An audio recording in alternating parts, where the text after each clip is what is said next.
Mga kongresista iginigit na ipatawag ang Chinese syndicate leader na si Wang Bu sa isyu ng suhulan.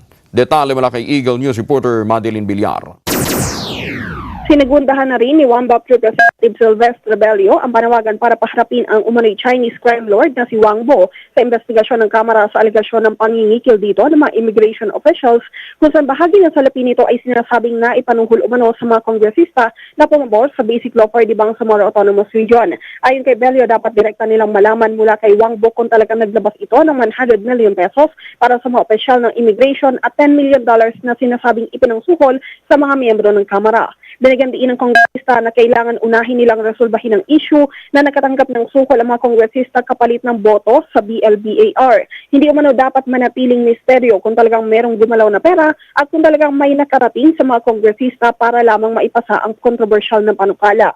Para kay Bello, mas mabigat itong usapin kumpara sa irregularidad sa immigration o ang pangingikil umano kay Wang Bu kapalit ng pagpapalaya dito sa halip na ma-deport pabalik ng China. Madeline Villar, Eagle News.